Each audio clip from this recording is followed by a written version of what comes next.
Chers frères et sœurs, je m'arrête avec vous aujourd'hui sur le livre des Actes des Apôtres au chapitre 4 du verset 13 à 21.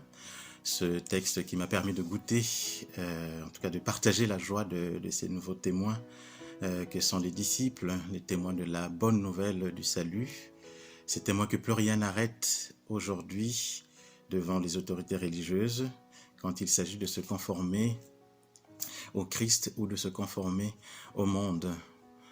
Quand il s'agit, je pourrais dire, de faire la volonté de Dieu. Alors je vais vous partager ces points qui ont retenu mon attention en trois moments, en trois séquences.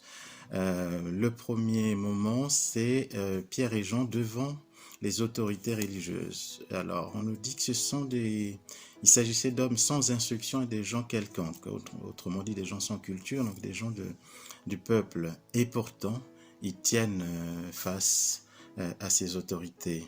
Et pourtant, ils parlent avec assurance. Premier point.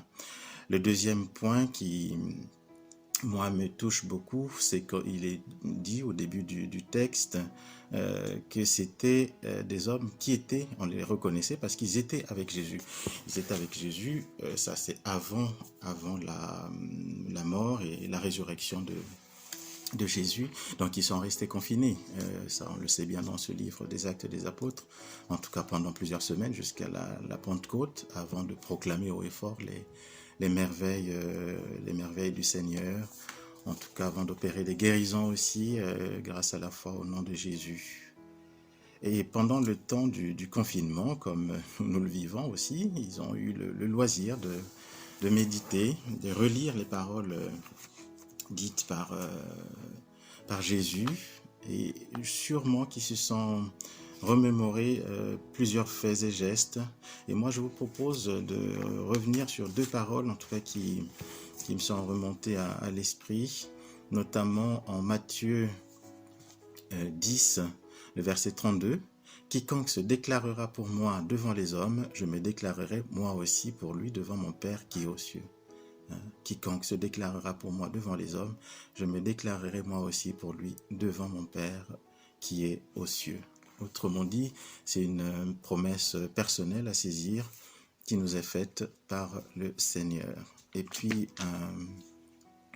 une deuxième parole, ça c'est en Luc 21, le verset 15.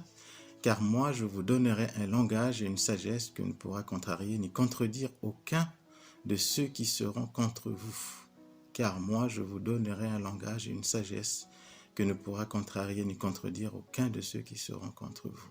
Voilà une assurance garantie, la promesse du Seigneur d'être toujours à nos côtés.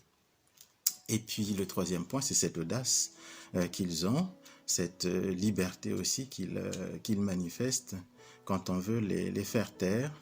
Qu'est-ce qui est juste aux yeux de Dieu? Vous écoutez ou l'écoutez lui. À vous d'en décider. Nous ne pouvons certes pas, quant à nous, faire ce que nous avons vu, ce que nous avons vu et entendu.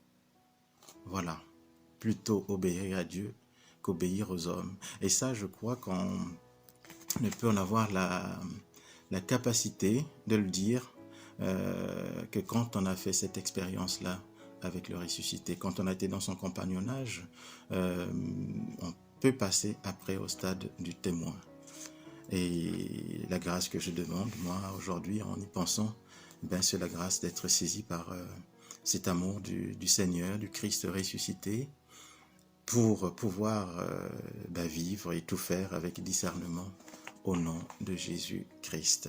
Et puis c'est avec grande joie que nous pourrons demain, avec les églises, nos amis des églises orthodoxes, et puis d'autres églises orientales, pouvoir proclamer haut et fort, Christ est ressuscité, il est vraiment ressuscité.